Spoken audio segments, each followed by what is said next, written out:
Hey, it's us. What's up? It's Corry and Kheayla. And we are here for part 2 of our 4-part series. A couple of weeks ago, we did part 1, and we were talking about the importance of friendship.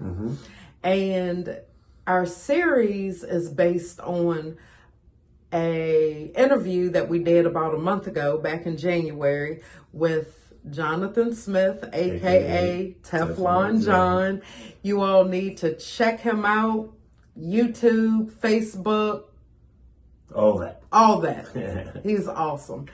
Anyway, so that is where we got the idea to do the 4-part series based on the very first interview that we did. And we're just kind of hitting some hot topics.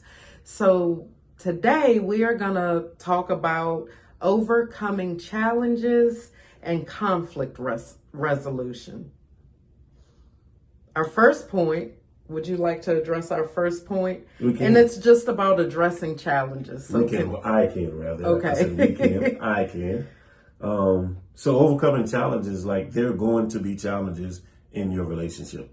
Hands down, make no bones about it. There are going to be challenges. But when challenges arise, it's all about how you deal with the challenges. It's all about how you deal with them. That's going to determine where it goes, how your relationship is strengthened. It's all about how you deal with the challenges. Because there's so many ways we can deal with them. We can deal with them in a wrong manner. We can deal with them in a right manner. We can deal with them in so many different ways, but it's all about how you deal with the challenges. Because they're going to arise. That's right. And I remember the interview about a month ago, I kind of touched on shutting down and not speaking when something upset me. And I just kind of talked about how that wasn't productive and it was actually hurting and not helping. So would you like to address how silence can be deadly? So I talked about, in the initial interview, I talked about a time out versus time off. If you allow silence to be your go-to or your way of non-communicating or communicating, your time out can become time off. So what should be a time out? And a time out is we're going to pause, we're going to take a break, we're going to gather our thoughts, and then we're going to come back together and talk about it.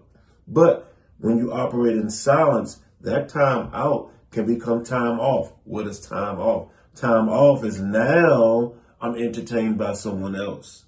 Time off is now, instead of me addressing Kheayla, I'm addressing someone else or going to someone else. So if you're operating in silence, it can lead to so many things. And one other thing I said, and then I'm going to turn it back over to Kheayla. One other thing I said was, when you operate in silence, you affect yourself, you affect the other person, and then ultimately you affect the relationship.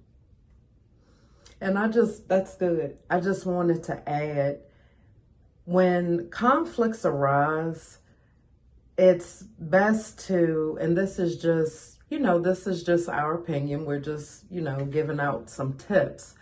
And we're just telling you things that have been helpful to us. So when conflicts arise, it's best to just tackle those things head on, okay? And when I say that, it's okay to take a time out. Like if you're angry, if you feel like you're too emotional to talk about something, it's okay to take a moment.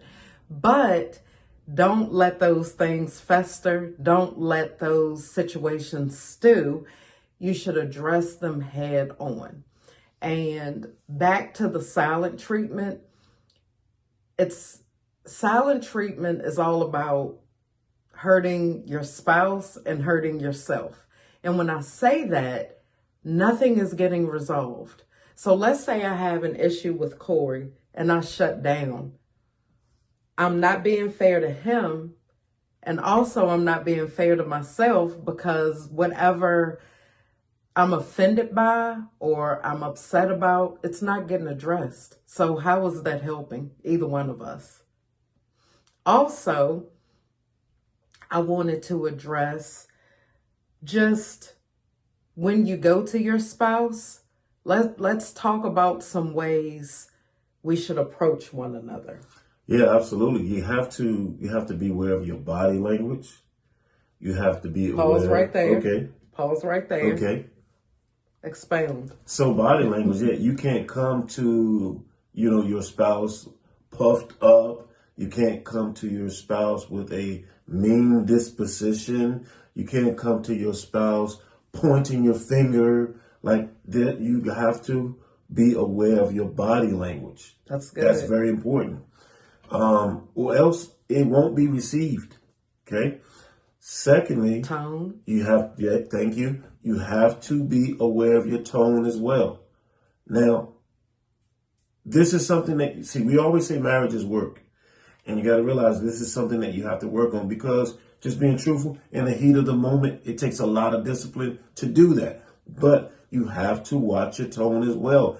If you want to be received, if you want to resolve this issue, because if you don't watch your tone, nobody's going to listen. If I go to her spazzing out, talking to her loud, she's not going to listen, and she's probably going to do the same thing back to me. So you have to watch your body language. You have to watch your tone. Choice of words. Thank you. And you have to watch your choice of words.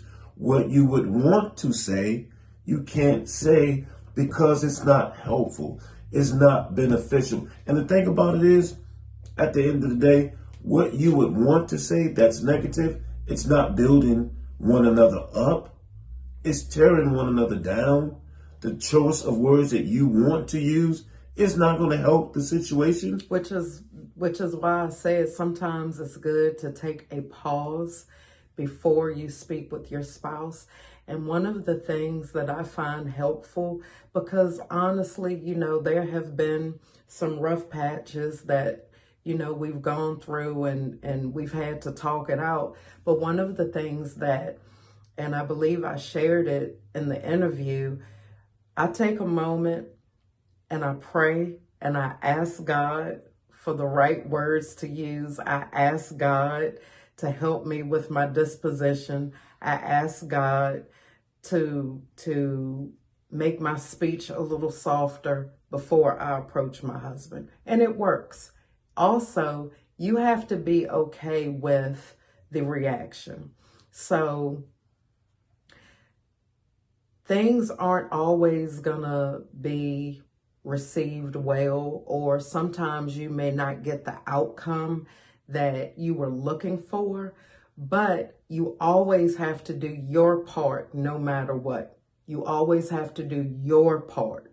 So if you go to your spouse in a loving manner, you have to be okay with the outcome.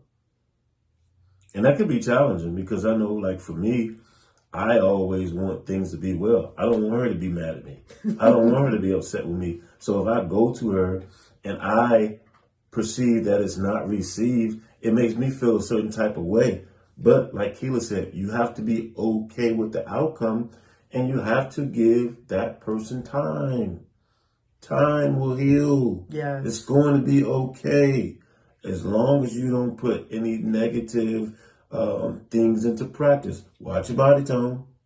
Body language. What body language? Yeah. Body language, body tone. Watch your body language. Watch your choice of words. Okay? Tone of voice. Watch your tone of voice. And then you got to be okay with the outcome. It's okay. It's going to be fine. You love one another. It's going to be okay. I think that's it.